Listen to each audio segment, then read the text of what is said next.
Hi everyone, it's Kathy Zilski. Welcome to my YouTube channel. Today I am super excited to be guest designing for Heffy Doodle. Heffy Doodle is not only fun to say, but they have adorable stamps, and I am working with the cutest little new release today, and it is called Hello Sqeakheart. Come on, right? Look at that. Okay, here's the stamp set with all of these cute, cheeky little sayings. You're such a good friend. Come on, that's adorable. And all of the coordinating dies. So I am super excited to play with this because I like cuteness and I like simple. And so I'm going to complicate it a little bit because here's the things I'm going to use. I'm going to use 3 Distress Oxide inks. And I'll have everything listed below for you. And I've got some sponge daubers, jumbo daubers. I'm going to be using some VersaFine and some Memento ink because I'm going to use Copic markers to do my coloring. But just a very limited palette here, super simple. I'm going to do a little embossing and I'm going to do a little die cutting using these stitched circles from Lawn Fawn. I've got some repositionable adhesive. And I'm also going to be using a score buddy because I need to score a card base. And I'll also be using my MISTI tool to do some stamping. Now I've cut out 3 circles just out of cheap paper that I keep on my desk to kind of envision where do I want to cut the circles on my card panel. Now the card panel is 4 1/4 by 5 1/2, and I am using the Neenah Solar White 110 pound. I actually more and more am using the 110 pound for everything because it's just sturdy and it holds up. Now I'm going to use my die cut machine. I've got a Spellbinders Platinum 6 and I'm going to run this through 3 times. I got a little schmutz on there so I had to erase that off, but I'm going to cut out my 3 windows off my cardstock, and that way now I know how it's going to look, and I have 3 little windows for the top card panel. Run that through for the last time. All right. Next, I'm going to score my card base, and I'm going to score it at 5 1/2 so that it will be a top folding card. But I'm not going to fold it yet because I want to do my ink blending on the card base before it's folded. So I'm going to take the front card panel, lay that down, and with just a little of this repositionable adhesive, I'm going to pop the circles that I cut out of the windows back in.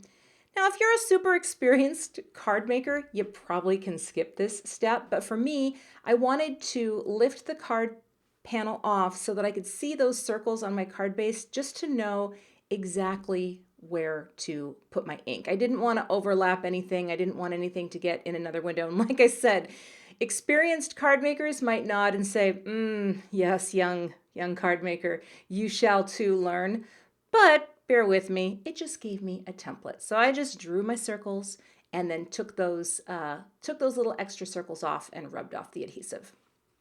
And now I'm ready to start my blending. Now I'm using these jumbo daubers, which I've had for a couple weeks now. I really like them. And the idea here is just to lay a little color in the center. Now, I would love to say that this is a technique that I invented and I'm so good at. I'm not. I actually was watching a video of one of my card idols, Laura Basson, goes by the code name Laura Fedora, and she does so many wonderful ink blends behind shapes and in die cut windows. So this is kind of my homage to Laura. So yeah, Laura, if you're out there, you know it. Okay. But anyway, just 3 colors. I've got the Twisted Citron is the last one that I'm laying in there. And I probably could have had a lighter hand because I really did want to create this sense of blending. The Twisted Citron, I think, looks great. I think the other 2 are like, I could have done better. But the nice thing is it dries and it tends to just like smooth out a bit. So even if you're not very good, and I'm not great at blending, you know what? You can surprise yourself. I'll just say that. So now I've got all my cute images and I am going to stamp them with the Memento Black using the fabulous MISTI tool. And this makes stamping possible for people who aren't so talented at stamping. I love this product because I inked it up a second time, was able to flip that over, and stamp down my images. And I am also stamping this on the 110-pound Neenah Solar White because again, I like that sturdier feel. Okay, images are stamped and now it's time to get down to a little bit of Copic coloring. There we go. Now I'm speeding this way up because watching me color is akin to watching paint dry, but I love this set because it allows me to keep it super simple. I have this very few yellow pens, but I love Y32 because it's super warm.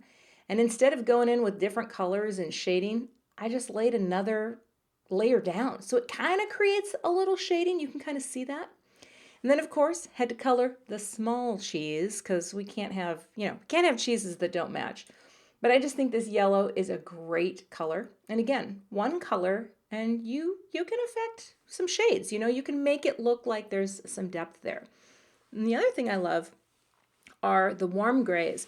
If you're looking to get into Copics and like, I really want to try this because this is how I started with warm grays. They are my favorite. I think they're super universal. I think you can apply them in so many instances, but especially mice. Thank you. And I did put just a little dot of cheek, a little rosy cheek on each mouse. I know that's pretty advanced, but I just thought, yeah, I can handle this.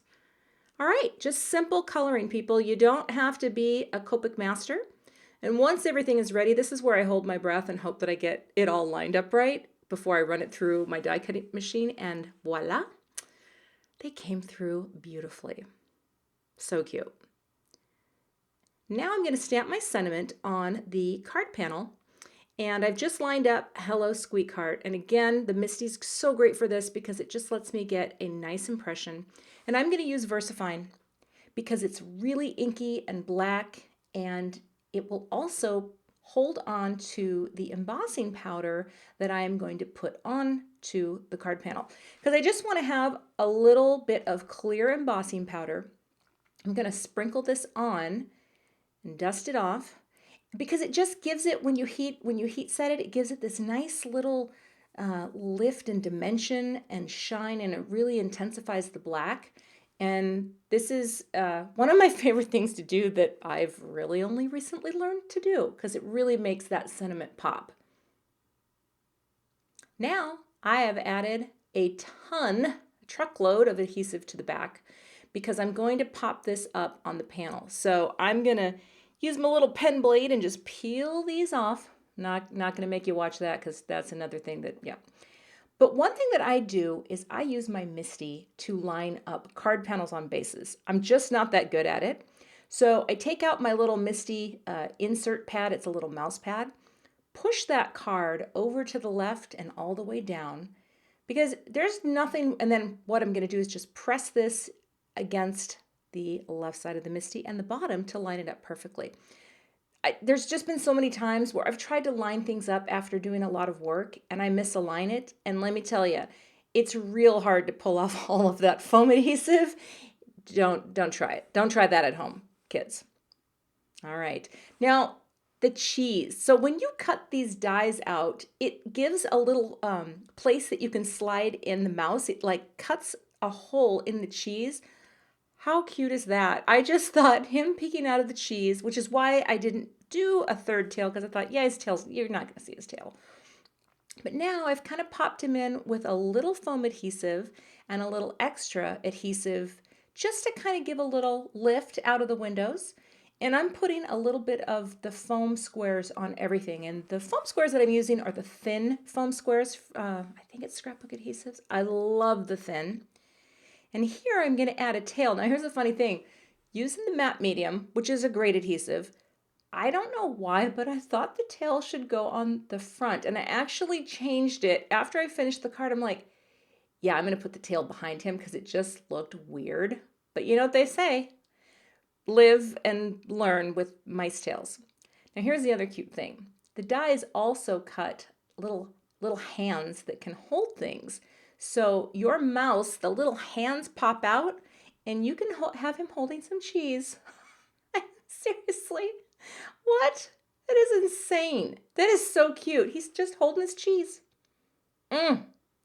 I love this set. I had so much fun putting this card together. But yeah, that, my friends, is my guest posting card project for Heffy Doodle. And I hope you had fun watching. I just think they make really, really cute stuff. So again, not only is Heffy Doodle fun to say, their stuff is super fun to work with. Thanks so much for watching.